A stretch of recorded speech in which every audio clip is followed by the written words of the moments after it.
시원찬양대 귀한 찬양 감사합니다. 오늘은 찬양대를 임명하는 주일입니다. 2부 예배에는 호산나 찬양대 임명식이 있었고 조금 전에는 시온찬양대 임명식이 있었습니다. 그래서 오늘은 찬송과 관련된 하나님의 말씀을 전하려고 합니다. 성서의 말씀 가운데 찬송과 관련된 것은 시편에 가장 많이 있습니다. 오늘 본문이 들어있는 시편 68편도 찬송과 관련된 시입니다. 이 시는 시편에 있는 다른 시들에 비해 잘 알려지지 않은 시입니다. 왜냐하면 어려운 단어와 상징적인 언어를 많이 사용하고 있으며 표현 방식이 수시로 바뀌는 시이기 때문입니다. 그러나 이 시도 역시 하나님을 찬송하는 기쁨의 시입니다. 특별히 경제 어려움 같은 문제에 부딪혀 있는 우리에게 하나님께 찬송해야 할 이유를 알려주는 시입니다. 오늘 본문인 19절은 날마다라는 부사로 시작됩니다. 우리 교회가 사용하는 개역 개정 성경에는 이 날마다라는 부사가 바로 뒤에 나오는 우리 짐을 지시는 이라는 구를 수식하는 것처럼 번역되어 있습니다. 그러나 새번역 성경이나 공동번역 성경에 의하면 날마다라는 부사가 수식하는 것은 찬송할지로다입니다. 그래서 새번역 성경에는 본문이 이렇게 번역되어 있습니다. 날마다 우리의 주님을 찬송하여라. 하나님께서 우리의 짐을 대신 짊어지신다. 하나님은 우리의 구원이시다. 공동번역 성경의 번역도 비슷합니다. 이렇게 번역했습니다. 날마다 주를 찬양하여라. 우리의 구원이신 하나님께서 우리 짐을 져주신다. 따라서 본문의 초점은 날마다 하나님을 찬송하라는 권면에 있음을 알 수 있습니다. 시인의 권면에 나타나는 찬송이란 무엇일까요? 인간이 하나님의 영광과 존귀를 드러내는 표현 행위는 경배와 찬양 두 가지입니다. 이 중에서 찬양은 들리는 영역에서의 소리 표현을 말하는 것입니다. 그리고 경배는 보이는 영역의 표현입니다. 찬양의 영역인 소리에는 사람의 언어에 의한 음성과 자연에 의한 음향, 그리고 음의 체계 위에 구성된 음악이 있습니다. 이 중에서 음악의 영역을 찬송이라고 부릅니다. 그리고 음성과 음향으로 구성된 표현을 찬미라고 합니다. 성경에 자주 나오는 시와 노래로 하나님을 찬양하라는 표현은 바로 찬미와 찬송으로 하나님을 찬양하라는 의미인 것입니다. 그러니까 본문의 권면은 음의 체계 위에 만들어진 노래로 하나님의 영광과 존귀를 드러내라는 말입니다. 그것도 날마다 그렇게 하라는 것입니다. 그러면 인간은 왜 음의 체계 위에 만들어진 노래로 하나님을 찬송해야 할까요? 일반적으로 인간이 하나님을 찬송해야 할 이유는 많습니다. 창세기 1장에 의하면 인간은 하나님의 형상대로 지음받은 피조물입니다. 그러니까 당연히 하나님을 찬송해야 합니다. 그것이 인간을 창조하신 하나님의 뜻입니다.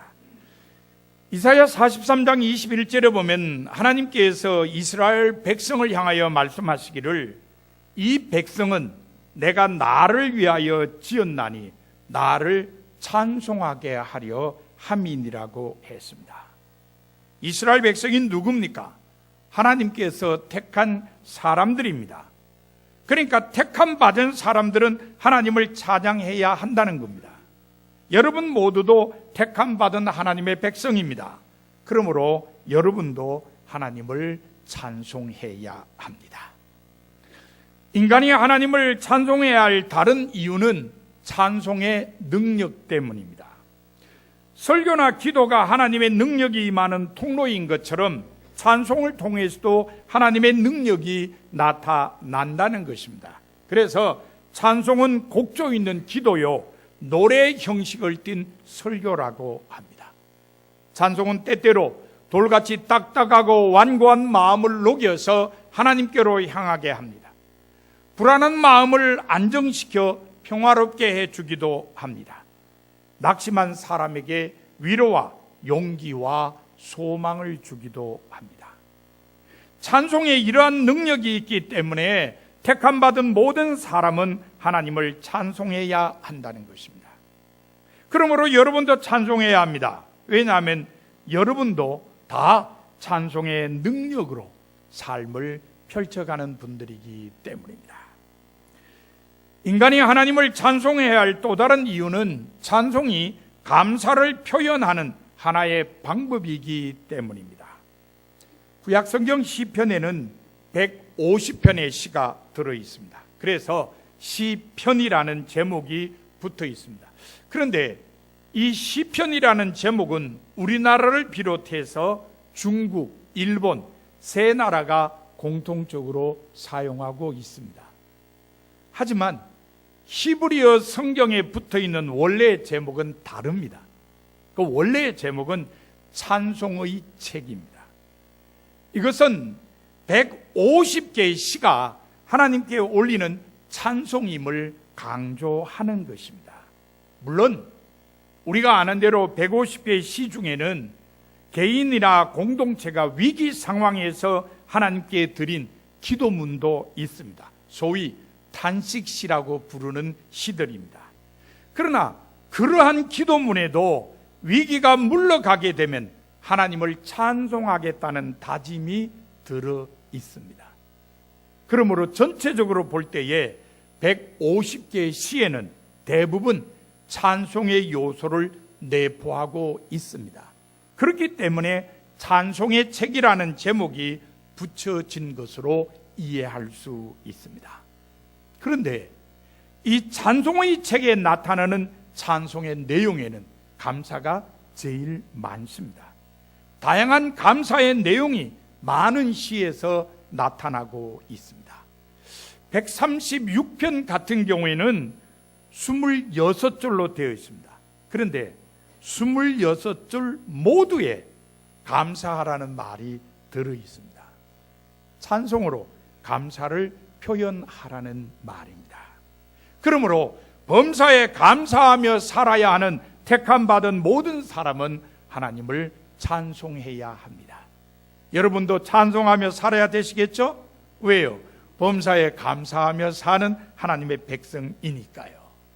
시인이 본문을 통해 날마다 하나님을 찬송하라고 권면하는 이유도 사실은 감사 때문입니다. 본문에 보면 시인은 하나님에 대해서 고백하기를 우리 짐을 지시는 주, 곧 우리의 구원이신 하나님이라고 했습니다. 그리고 그 하나님을 날마다 찬송하라고 했습니다. 그러므로 시인이 하나님을 날마다 찬송하라고 한 이유는 하나님께서 자기들의 짐을 대신 짊어지시고 자기들을 구원하여 주시기 때문이라는 것을 알 수 있습니다. 한마디로 하나님의 은혜에 대한 감사를 찬송으로 표현하라는 것입니다. 우리라고 표현된 시인과 주변 사람들이 졌던 짐은 과연 무엇이었을까요? 하나님께서 대신 짊어지신 그 짐은 어떤 것이었을까요? 유감스럽게도 본문을 포함한 시편 68편에는 구체적으로 그 짐이 어떤 것인지에 대한 설명이 없습니다. 하지만 사람이 살아가면서 지는 짐은 대체로 비슷합니다. 경제적인 궁핍이 짐이 될 수 있습니다. 신체적인 장애나 질병이 짐이 될 수도 있습니다. 정신적인 장애나 질병도 짐이 될 수 있습니다. 인간관계의 갈등으로 인한 위협이나 억압이 짐이 될 수도 있습니다. 범죄로 인한 고뇌가 짐이 될 수도 있습니다. 시인은 구체적으로 짐이 어떤 것인지 밝히지는 않았지만 우리는 삶의 경험을 통해서 그 짐이 어떤 것인지 짐작할 수 있습니다. 시인이 강조하고 있는 바는 바로 그런 짐을 하나님께서 대신 져주신다는 것입니다. 그리고 그 증거를 이스라엘 백성들의 삶에서 찾아서 자기의 시 속에 담았습니다. 시인이 제시한 하나님께서 짐을 대신 져주신다는 첫 번째 증거는 하나님은 고아의 아버지시며 과부의 재판장이시라는 것입니다. 시인은 5절에서 고백하기를 하나님은 고아의 아버지시며 과부의 재판장이시라고 했습니다. 이 말은 하나님은 가난하고 외롭고 소외당한 사람들의 곁에서 그들을 돌보신다는 뜻입니다. 시인은 6절에서 이 말을 다시 설명하기를 하나님이 고독한 자들은 가족과 함께 살게 하시며 갇힌 자들은 이끌어내사 형통하게 하시느니라고 했습니다. 그러므로 이런 하나님이야말로 환난 중에 있는 사람들의 짐을 대신 져주시는 분이라고 시인은 강조하고 있습니다. 시인이 하나님께서 짐을 대신 져주신다는 증거로 제시한 것은, 두 번째 것은 생업에 필요한 것들을 하나님께서 주신다는 것입니다. 시인은 9절과 10절에서 이렇게 고백했습니다. 하나님이여, 주께서 흡족한 비를 보내사 주의 기업이 곤핍할 때에 주께서 그것을 견고하게 하셨고 주의 회중을 그 가운데 살게 하셨나이다. 하나님께서 때를 따라 단비를 내리셔서 메마른 땅을 옥토로 만드심으로 인해 하나님의 백성된 사람들이 하나님께서 주신 땅에서 삶을 이어갈 수 있게 되었다는 말입니다. 하나님께서 사람들의 생업이 쇠하지 않도록 때를 따라 필요한 것들을 허락해 주셨다는 것입니다. 그러므로 이런 하나님이야말로 모든 사람의 짐을 대신 져주시는 분이라고 시인은 강조하고 있습니다. 시인이 제시한 하나님께서 짐을 대신 져주신다는 세 번째 증거는 적군과 더불어 전쟁을 하게 될 때에 하나님께서 항상 이스라엘을 대신하여 싸워주신다는 것입니다. 시인은 7절과 8절에서 고백하기를 하나님이여, 주의 백성 앞에서 앞서 나가사 광야에서 행진하셨을 때에 땅이 진동하며 하늘이 하나님 앞에서 떨어지며 저 신의 산도 하나님 곧 이스라엘의 하나님 앞에서 진동하였나이다라고 했습니다. 11절과 11절에서도 고백하기를 주께서 말씀을 주시니 소식을 공포하는 여자들은 큰 무리라 여러 군대의 왕들이 도망하고 도망하니 집에 있던 여자들도 탈취물을 나누도다라고 했습니다. 뿐만 아니라 17절에서도 고백하기를 하나님의 병거는 천천히요 만만이라 주께서 그 중에 계심이 신의 산 성소에 계심 같도다라고 했습니다. 이 모든 고백은 하나님께서 항상 이스라엘을 대신하여 적군을 무찌르심으로써 이스라엘을 구원하시고 이스라엘이 승리하게 하셨다는 것입니다. 그러므로 이런 하나님이야말로 위기 속에 있는 사람들의 짐을 대신 져주시는 분이라고 시인은 강조하고 있습니다. 이처럼 시인은 이스라엘 백성의 삶에서 하나님께서 짐을 대신 져주시는 증거를 하나하나 찾아서 자기의 시 속에 담았습니다. 그리고 자기의 시를 읽는 모든 사람에게 하나님은 분명히 인간의 짐을 대신 져주심으로 날마다 하나님을 찬송하라고 외쳤습니다.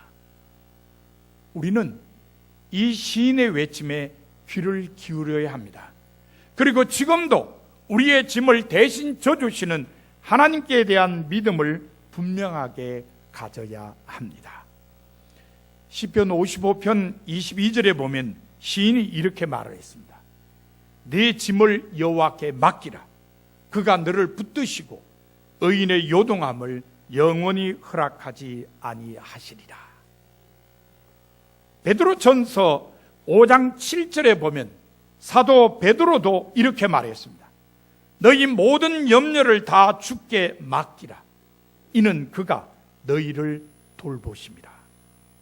마태복음 11장 28절에 보면 예수님께서도 이렇게 말씀하셨습니다. 수고하고 무거운 짐진 자들아 다 내게로 오라. 내가 너희를 쉬게 하리라. 이 모든 말씀은 우리의 짐을 모두 하나님께 맡기라는 요청입니다. 그러므로 우리는 우리의 모든 짐을 하나님께 맡겨야 합니다. 그리고 우리의 짐을 대신 져주시는 하나님의 은혜를 체험하고 날마다 하나님을 찬송해야 합니다. 사랑하는 성도 여러분, 지금 여러분은 어떤 짐을 지고 살고 계십니까?